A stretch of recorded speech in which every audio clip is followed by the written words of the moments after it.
Thank you for tuning in to Spirit with me over the last season. It's been a pleasure serving you. We're going on a short break, but plan to be back with a new season. And we are still scheduling calls now. So sign up to join me on air at RadioMedium.com. And remember, we're always available to you at Facebook, Instagram, YouTube, and Twitter too. Always love to hear from you. In the meantime, hope you enjoy one of my season's best. Feeling insecure about your job?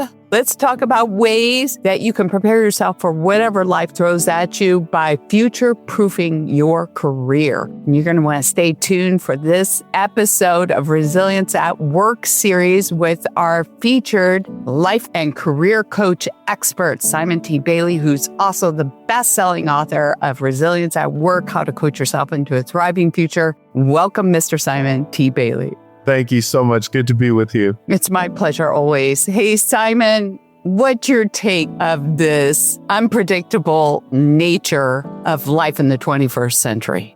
I think everyone has to choose to say, and what I'm doing, does this deplete me or energize me? Because every conversation, every social interaction, every decision, you're either increasing your energy or you're depleting your energy, and energy is everything. Agreed. And you know, I read somewhere in your book about growth mindset and developing it for adaptability. So could you expand upon that?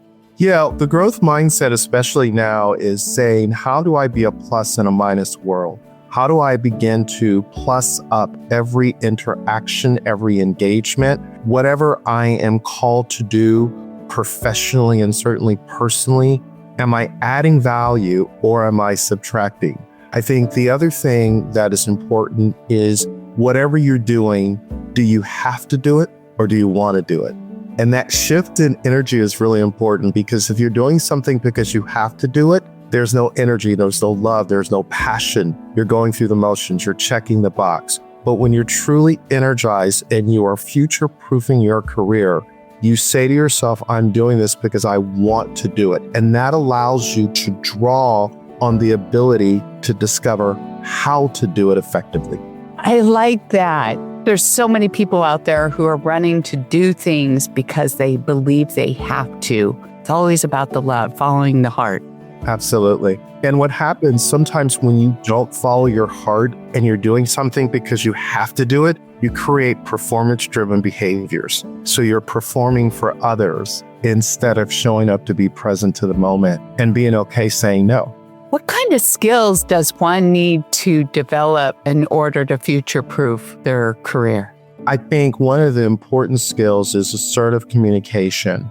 And assertive communication is the ability to double down on listening more, talking less, so that when you do communicate, it is meaningful, it moves things forward, it doesn't cause the communication or the outcome to be stuck. So assertive communication is protecting your energy to say, is this the highest and best use of my time? And as I am communicating, am I inviting others to grow as I grow? Oh, wonderful. You also mentioned to me once about creating a development plan for your future. Could you explain that to some of our audience members who are tuning in right now? So one of the things I really believe in is thinking about the future in what I would call 15, 7, 30, 90. Taking 15 minutes a day to get really intentional about adding value. Then over 7 days, because of that 15 minutes a day, it's creating momentum, which creates 30 days, which creates 90 days. Chunk the future down into quarters. So by the time you get to the end of 4 quarters, end of a year, you can look back and say, I created the future by chunking it down, thinking of my beliefs, my behaviors, and my actions. Which turn into habits. Correct. I like that. Yes, it's doable if you chunk it down and it's not overwhelming. Yeah, I agree. Great advice. Simon, it was brilliant. You always have great wisdom for our audience. Where can they find a copy of Resilience at Work, How to Coach Yourself into a Thriving Future? They can go to Amazon.com to get a hold of the book. Wonderful. Thank you. Again, it was a pleasure. And if you like this episode and you want more, please share it with us. Let us know. Subscribe to the podcast. We'd love to hear your feedback. And remember, you can tune into your spirit each and every day by subscribing to our podcast on your favorite forum. Thank you.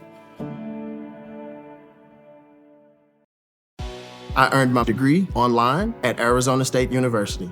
I chose to get my degree at ASU because I knew that I'd get a quality education, they were recognized for excellence, and that I would be prepared for the workforce upon graduating.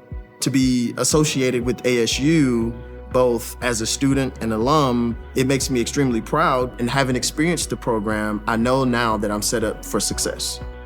Learn more at asuonline.asu.edu.